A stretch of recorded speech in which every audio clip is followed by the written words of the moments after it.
Right, good morning. Something different again today.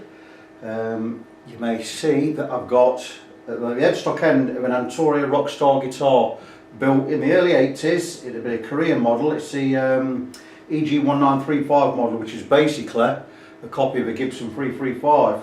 Like I say, not the Japanese built model that Antoria are famous for, but the Korean. We started building guitars in Korea, in South Korea, between about 79 and 82, then we wrapped up. So this has got to be up to a 1982 model. Now, this guitar came to me with a crack, not a crack, but the fingerboard coming away from my neck. It's about 2 frets in this side, about 4 frets in that side, 3 frets in that side. So you can see I've clamped it up. It's all supported underneath, so we're not going into wood. I've clamped it up. What I'm going to be doing is, I've loosened the truss rod. I've taken the truss rod adjuster off completely using a 5mm bolt. And my truss rod, you can't see it where you are, take my word for it. Truss rod is here. The truss rod itself, and it slides in and out freely. That means what I can do is, I'm going to get some glue, obviously Titebond. I'm going to get some Titebond here, down these edges, and I'm going to stand the guitar vertically, and I'm going to let it run in, and I'm going to get it in there with a feeler gauge, a really thin feeler gauge. And what I'm going to do is I'm going to spread the glue inside these cracks here. Not get too much in there, but get some in there so it's all wet and all down to here. Look, I'm going to get some glue in there, and what I'm going to do is, once I've got the glue in, I'm going to pull out this support and I'm going to clamp it. I'm going to clamp these ends. We'll get a bit of squeeze out, we'll get some good clamps on there, and we're going to get clamps up. And what I'm also going to do is, every now and again, I'm just going to come up with the truss rod, and I'm just going to give it a, looks rude, doesn't it? I'm just going to give it in and out, just so that doesn't stick to the board. And that's how we're going to do it. And we're going to get this glued, we're going to get it set, and once it's set, I'm not too bothered about the edges being a little bit rough on there. I'm not going to touch the edges up. Paint's not my thing at the moment. I don't have the facilities for it. So that's what I'm going to do. I'm going to get it glued up. Once it's glued up, I can start looking at getting everything cleaned up, getting all these tuners sorted out, get some new screws in there, and then we can go and look at the other end. I've already done the electrics and everything. We can get it all ship-shape Bristol fashion. I've noticed already there's quite a bit of wear on these frets. I'm going to see if I can get away with levelling them. If not, I'll give this a full refret. So there we are, short and sweet video, just showing my Antoria EG1935. Got to get it all set up, got to get it all fixed, replace frets if we need to. If not, we'll get a good fret level, fret polish, we'll get everything cleaned up. Like I say, I've already done the electrics, they're all fine. The pickups are Kent Armstrong designed, made by Sky Pickups, South Korea. So the guitar, as it stands, once it's had the fret job on that, my neck's perfectly straight. It could play as good as a Gibson, this will. It'll be a beautiful, beautiful guitar. Am I keeping it? I don't know. It's not something I'd really play. I don't really play blues and jazz and all that kind of gubbins. It's not really my style of guitar, so chances are I'm going to move this on, but I'm going to get it all in a really good, get it in really, really good shape, and let's see if we can move it on for 250, 300 notes and see how we go on with that. I'll be back later with an update. I'm back briefly. I just want to show how I've got this wedged. What I've got is, I've got a regular nail clipper tool there, nail clipper, upside down, with its extension out here, look, and it's got a bent part on the end. So we've got it in there, we've got it wedged up, it's right down the centre, so it's covering the truss rod cover there. So we're going to be able to get some glue right down into these cracks here. What I'm actually going to do is I'm going to stand the guitar up and I'm going to drip some Titebond in there. I'm going to get it all done. I'm going to get it all stood up, get that in there, and I'll come back with an update shortly. So here we go. As you can see, I'm going with some Titebond. I'm just going to keep squeezing a bit in.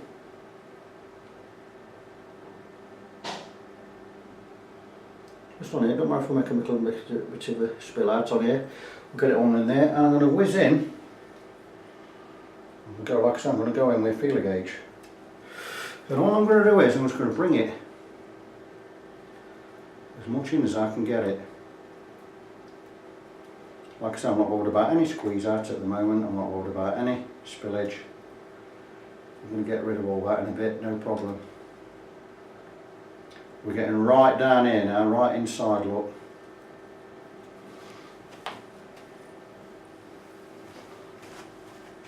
Again, yeah, we've got some spillage there, all came out the side, that's absolutely fine. We just need to make sure we're getting all the way in as far as we can go with this, because we want glue on every part of the wood. And I think we're doing really good with this.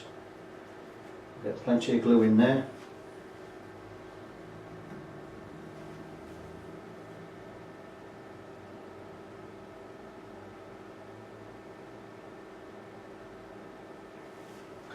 It's in these channels.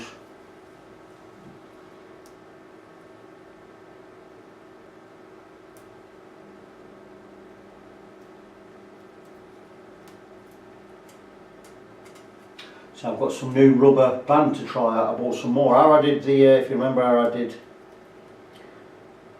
the Warwick base, when I glued the fretboard on there, and I used rubber band instead of clamps. Well, the rubber band was a bit thin. I only used 1mm thick. So what I've gone and done is I've gone and bought a load more. And I've gone with a 10mm wide, 5 metres long, but I've gone 3mm thick this time. So it should hold really, really well. I'm probably going to go with clamps on this, thinking about it, because it's easier. So there you go. Got plenty of glue in there. Feeler gauge of wipe.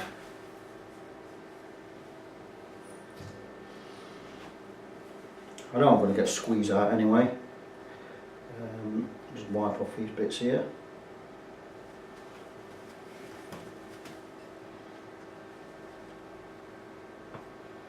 Like I said, no reason to make it more messy than it's going to be, so make sure we get all that off there. I mean, I can sand and file this off later anyway. So there you go. What I'm going to do is I'm going to remove the tape. Just whiz in again. Just make sure we're going off glue all the way down. I can see basically we've got all these. Got it all done. Can't really get any further than that.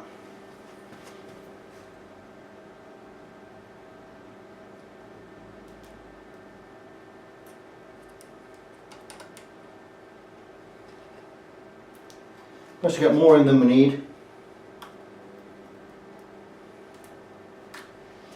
There we go. I'm quite pleased with that. I'm satisfied with that there.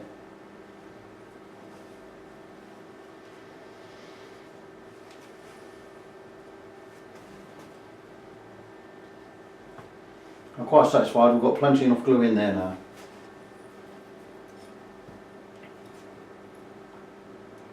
We'll break the tape.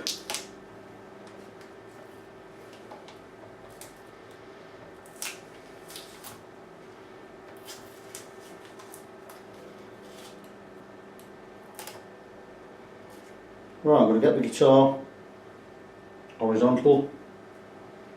I'm going to get it all clamped up. Yeah, you don't need to see me clamping it up.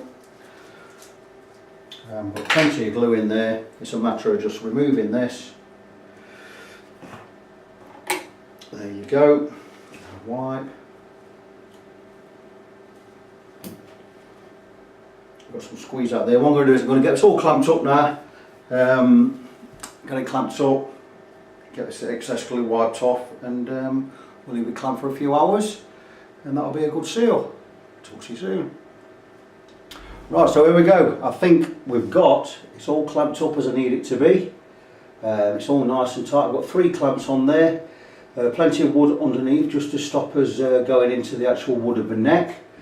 Clamps are nice and tight, it's all nice and even. I think we're going to get a real good bond there.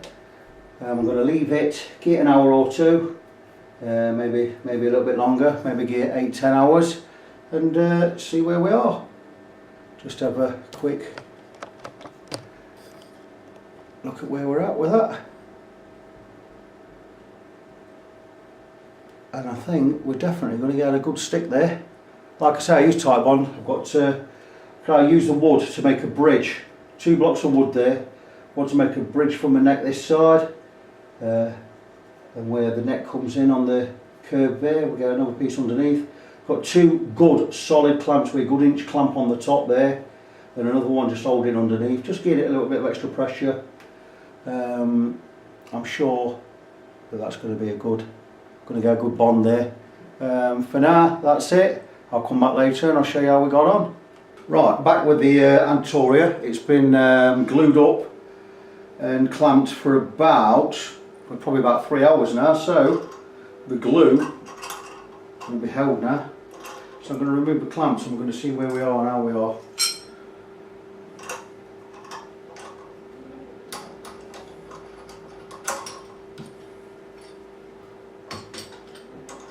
As you can see, I clamped with various bits of metal or whatever, wood underneath, just so we don't damage anything, we don't alter the shape or anything. That was glued really well. We've got a little bit of a protrusion each side, which I expected, obviously because of the finish. That's going to happen. What I'm going to do is here, I've just taken that off. Might be a bit of squeeze out on there, a bit of glue. I will take a scraper to that. If I lose a little bit of the finish, I'm not going to be too bothered. You know, it's my guitar. It hasn't got to be fixed in any great shakes. That actually feels quite nice. I could just take a little bit of a scraper to it here. Scrape away a little. There you go. Okay, you can see it's took a little bit of a finish off. I expected that anyway. I can go across there. I'll go across with some fine paper on there. It was always going to be the case with this. I'm not too fussed about that, to be honest with you. It's a nice guitar. I was never going to do the, I was never going to repaint it. It's about playability with me. I don't really care what it looks like, as long as it plays alright. So there you go, I'm quite pleased with that. I'll give it a little bit of a rub with sandpaper. Might get a little bit of heat on there. Just see if we can melt them sides in a little. I'll just zoom in. End of the day, it's how the guitar's going to play is the most important thing. That's absolutely fine for now, so I'm going to leave it there. I'm going to look at getting the frets done and I'll leave it at that, so I'll see you later.